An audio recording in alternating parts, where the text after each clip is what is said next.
વિરંગામ વિધાનસભા વિસ્તારમાં ખાસ કરીને વિરંગામની પ્રોપર વિસ્તારમાં જે પ્રશ્નો ઉપસ્થિત થયા છે એના અનુસંધાને આજે કોંગ્રેસ પરિવારના તમામ સભ્યો એકત્રિત થઈને એ બાબતે આજે આવેદનપત્ર પ્રાંત સાહેબ અધિકારીને આપવામાં અમે આગળ ખાસ કરીને વિરંગામ વિધાનસભાના પ્રોપર વિસ્તારમાં ગટરના પ્રશ્નો હોય, પીવાના પાણીના પ્રશ્નો હોય,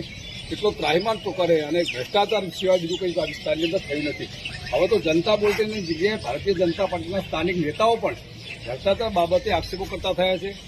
અમે આજે પ્રાંત સાહેબને મળીને બાબતમાં રજૂઆત કરવામાં આવી કે સ્થાનિક લેવલે ઉચ્ચ સ્તરીય બેઠકની કે કમિટીની રચના કરવામાં આવે, વિજિલન્સ તપાસ સોંપવામાં આવે અને આ વિજિલન્સ તપાસ દ્વારા વિરંગામ પ્રોપર શહેરમાં જે જનતા હેરાન પરેશાન થઈ રહી છે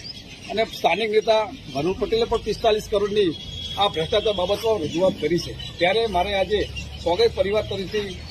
ઉચ્ચ સ્તરીય માનનીય મુખ્યમંત્રીને પણ વિનંતી છે કે એની તપાસ કરો તમે અને આ વિસ્તારની અંદર શું ચાલી રહ્યું છે એની તપાસ કરવી જોઈએ. એના ખાસ વિષય મારે એ પણ ખાસ આજના તબક્કે કહેવાની વાત છે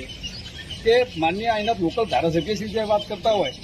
કે છેલ્લા 7 મહિના પહેલા માનનીય મુખ્યમંત્રીશ્રીએ ભૂમિપૂજન કર્યું હોય, એનું કામ એક તકો પણ ના થયું હોય, ત્યારે આ વિસ્તારમાં ત્યાં સરકારને